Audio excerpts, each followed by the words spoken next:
Hello viewers, এই ভিডিওতে টেলরের পদ্ধতিতে ক্লাইমোগ্রাফের সংজ্ঞা, পদ্ধতি, জলবায়ু অঞ্চল, মানুষের কমফর্ট ডিসকমফর্ট ধারণা, ড্রয়িং, ইন্টারপ্রিটেশন ও বিশেষ তথ্য যেমন সেলসিয়াস থেকে ফারেনহাইটে রূপান্তর সম্বন্ধে জানব। ছাত্রছাত্রীরা ভিডিওটি শেষ পর্যন্ত দেখো, আর যদি এটি কাজে লাগে তবে সাবস্ক্রাইব, লাইক ও কমেন্ট করতে এবং তোমার সহপাঠীদের ভিডিওটি শেয়ার করতে ভুলো না। ক্লাইমোগ্রাফ হলো একটি বন্ধ বহুভুজ বা ক্লোজড পলিগন যা মাসভিত্তিক ওয়েট বাল্ব তাপমাত্রা এবং আপেক্ষিক আর্দ্রতা প্লট তৈরি করে।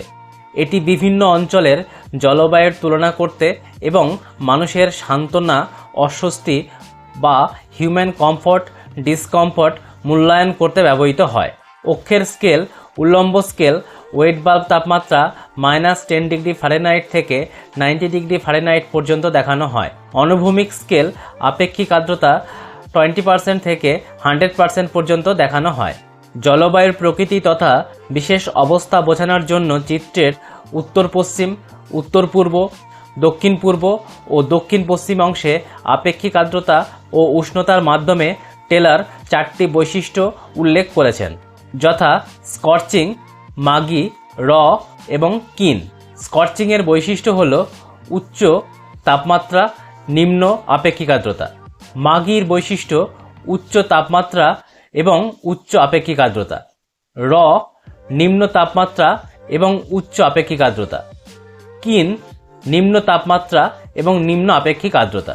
মানুষের আরাম অস্বস্তির ভিত্তিতে ওয়েট বাল্ব তাপমাত্রা অনুযায়ী বিভিন্ন অঞ্চলে ভাগ করেছেন। 45 ডিগ্রি ফারেনহাইটের নিচের অঞ্চলটি ভেরি রেয়ারলি আনকমফোর্টেবল বা খুব কম অস্বস্তিকর। 45 থেকে 55 ডিগ্রি ফারেনহাইট আইডিয়াল বা আদর্শ অঞ্চল। 55 থেকে 60 ডিগ্রি ফারেনহাইট রেয়ারলি আনকমফোর্টেবল, কদাচিৎ অস্বস্তিকর। 60 থেকে 65 ডিগ্রি ফারেনহাইট সামটাইমস আনকমফোর্টেবল, কখনো কখনো অস্বস্তিকর। 65 থেকে 70 ডিগ্রি ফারেনহাইট অফেন আনকমফোর্টেবল, প্রায়ই অস্বস্তিকর। এবং 70 ডিগ্রি ফারেনহাইটের উপরের অঞ্চলটি ইউজুয়ালি আনকমফোর্টেবল বা সাধারণত অস্বস্তিকর। Question: draw a climograph after G Taylor based on the data given below and interpret it. এখানে 12টি মাসের নাম দেওয়া রয়েছে এবং তাদের রিলেটিভ হিউমিডিটি এবং ওয়েট বাল্ব টেম্পারেচার দেওয়া রয়েছে। উল্লেখ্য, পরীক্ষার সময় ডেটা ফারেনহাইটে দেওয়ার কথা, কারণ টেলরের মেথডে ফারেনহাইটের কথাই বলা হয়েছে, কিন্তু কোনো কারণে যদি সেলসিয়াসে দেওয়া থাকে, ফারেনহাইটে রূপান্তর করার জন্য যে ফর্মুলা ব্যবহার করতে হবে সেটি হলো F সমান, F মানে ফারেনহাইট, 9/5 ইন্টু সি হলো সেন্টিগ্রেড প্লাস 32। এই ফর্মুলার সাহায্যে 0 ডিগ্রি সেন্টিগ্রেডে রূপান্তর করলে যা হয় সেটা এখানে দেখানো হয়েছে 32 ডিগ্রি ফারেনহাইট। অর্থাৎ সি এর জায়গায় 0টাকে বসানো হয়েছে, বাকিগুলোকে একই রেখে দিয়ে ক্যালকুলেট করলে আমাদের 32 ডিগ্রি ফারেনহাইট। একইভাবে 25 ডিগ্রি সেন্টিগ্রেড এটিকে ফারেনহাইটে রূপান্তর করলে এই সি এর জায়গায় 25টাকে বসিয়ে আমরা যেটা রেজাল্ট পাই 77 ডিগ্রি ফারেনহাইট। তবে সেলসিয়াস ডেটা দিয়েও কিন্তু ড্রয়িংটা করা সম্ভব। সেক্ষেত্রে ভার্টিক্যাল স্কেল আমরা এখানে -15 ডিগ্রি সেন্টিগ্রেড ধরবো। 0 degree Fahrenheit equivalent to -17.8 degree centigrade. এটার নিচে রাউন্ড ফিগার হচ্ছে -15 ডিগ্রি সেন্টিগ্রেড, সেটা আমরা বেসে ধরবো। এরপরে 5 করে যদি ব্যবধান করা হয় তাহলে এটি হলো -10, -5, 0, এটি হলো 5 ডিগ্রি সেন্টিগ্রেড। এখানে মনে রাখার জায়গা 40 ডিগ্রি ফারেনহাইট সমান হলো 4.4 ডিগ্রি সেন্টিগ্রেড। অর্থাৎ এই অঞ্চলটি যখন নির্ধারণ করা হবে, এটা যদি 5 হয় তার ঠিক নিচে কিন্তু 4.4 ডিগ্রি সেন্টিগ্রেড এই লাইনটা হবে। অন্যদিকে এইখানে যে 60 ডিগ্রি ফারেনহাইট লাইনটি করা হয়েছিল সেন্টিগ্রেডের ক্ষেত্রে, এইখানে 15 ডিগ্রি সেন্টিগ্রেড যদি হয়ে থাকে, এটার কিন্তু একটু উপর দিয়ে 15.6 ডিগ্রি সেন্টিগ্রেড লাইনটিকে টানতে হবে। এইভাবে কিন্তু আমাদের হিসাব করে নিয়ে 4টি অঞ্চল নির্ধারণ করতে হবে। Solution: table 1 ক্লাইমোগ্রাফ after G Taylor. এখানে মাসের নামগুলো, মিন রিলেটিভ হিউমিডিটি এবং ওয়েট বাল্ব টেম্পারেচার লিখে ফেলা হলো প্রশ্ন থেকে দেখে। এখানে স্কেল ধরে এই ডেটাটাকে ছোট করে নেওয়া হলো। 1 সেমি সমান 10%, 10 দিয়ে সবগুলোকে ভাগ করলে যে ভ্যালুগুলো আমরা পাচ্ছি সেগুলো সেন্টিমিটারে কনভার্ট হলো। মিন ওয়েট বাল্ব টেম্পারেচার, এটিকেও 1 সেমি সমান 10 ডিগ্রি ফারেনহাইটে ধরে 10 দিয়ে সবগুলোকে ভাগ করে সেন্টিমিটারে কনভার্ট করে নেওয়া হলো। এখানে যে স্কেল ধরা হয়েছে সেটা ড্রয়িংয়ের সময়তেই আমাদের নিচের দিকে লিখে দিতে হবে। ভার্টিক্যাল স্কেল 1 সেমি সমান 10 degree Fahrenheit, horizontal scale 1 semi সমান 10%। জানুয়ারি মাসের 4.3 x y 6.9। স্কেলের সাহায্যে এখান থেকে 4.3, এখান থেকে 4.3 মেজার করা হলো এবং ওয়াই 6.9, এখান থেকে 6.9 মেজার করা হলো। এখানে একটি বিন্দু তৈরি হলো, এক্স এবং ওয়াই মিলিত হয়ে একটি বিন্দু তৈরি করলো। একইভাবে ফেব্রুয়ারি মাস, মার্চ মাস, অন্যান্য মাসের এক্স এবং ওয়াই ভ্যালুগুলো দিয়ে 12টি বিন্দু গঠন করতে হবে।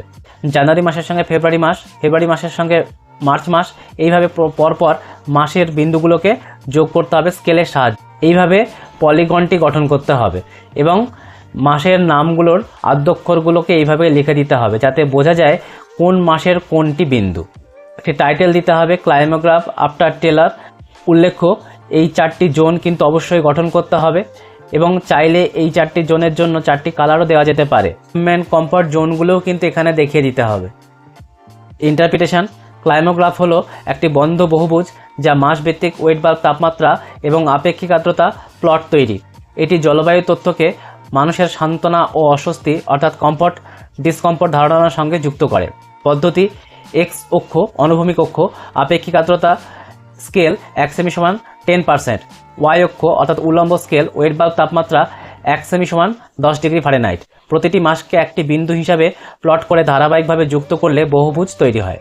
ফলাফল: ফেব্রুয়ারি থেকে এপ্রিল বহুভুজ উত্তর পশ্চিম কোণে অর্থাৎ স্কর্চিংয়ে সরে যায়, যা উচ্চ ওয়েট বাল্ব টেম্পারেচার ও নিম্ন রিলেটিভ হিউমিডিটি যা গরম ও শুষ্ক অস্বস্তি নির্দেশ করে। জুলাই থেকে সেপ্টেম্বর বহুভুজ উত্তর পূর্ব কোণে যা মাগি অঞ্চল, উচ্চ ওয়েট বাল্ব টেম্পারেচার ও উচ্চ রিলেটিভ হিউমিডিটি যা আর্দ্র ও দমবন্ধ করা অস্বস্তি নির্দেশ করে, যা বর্ষাকালের বৈশিষ্ট্য। বাকি মাসগুলো মে, জুন, অক্টোবর থেকে জানুয়ারি হলো স্কর্চিং ও মাগিয়ের মধ্যবর্তী একটি অবস্থা যা ঋতুভিত্তিক পরিবর্তনকে প্রতিফলিত করে। টেলরের সান্ত্বনা অঞ্চল বা কমফর্ট জোনস অনুযায়ী বছরের অধিকাংশ সময় ইউজুয়ালি আনকমফর্টেবল অর্থাৎ above 70 degree Fahrenheit wait bulb temperature শ্রেণীতে পড়ে, যা স্থায়ী তাপজনিত চাপ নির্দেশ করে। উপসংহার: এই ক্লাইমোগ্রাফ দেখায় যে অঞ্চলটি দীর্ঘ সময় ধরে তাপজনিত অস্বস্তি ভোগ করে। গ্রীষ্মকালে স্কর্চিং ও বর্ষাকালে মাগি অবস্থার আধিক্য রয়েছে, আর শীতকাল ও পরিবর্তনকালীন মাসগুলো কেবলমাত্র সাময়িক স্বস্তি দেয়। ইন্টারপ্রিটেশন করার সময়তে এখানে স্কর্চিংয়ের মধ্যে যে মাসগুলো পড়েছে, মাগির মধ্যে যে মাসগুলি পড়েছে সেগুলোকে উল্লেখ করতে হবে এবং হিউম্যান কমফর্ট স্কেল অনুসারে সমস্ত মাসগুলি 70 ডিগ্রি ফারেনহাইটের উপরে অবস্থান করছে। ইন্টারপ্রিটেশনের ইংরাজি সংস্করণ এখানে লেখা আছে। ভিডিওটি দেখার জন্য ধন্যবাদ। যদি এই ভিডিওটি আমার ভিউয়ার্সদের ক্লাইমোগ্রাফ বুঝতে সাহায্য করে থাকে তবে ভিডিওটিতে লাইক দিন এবং আপনার বন্ধু ও শিক্ষার্থীদের সঙ্গে শেয়ার করুন। আরও টিউটোরিয়াল ও একাডেমিক রিসোর্স পেতে চ্যানেলটি সাবস্ক্রাইব করতে ভুলবেন না।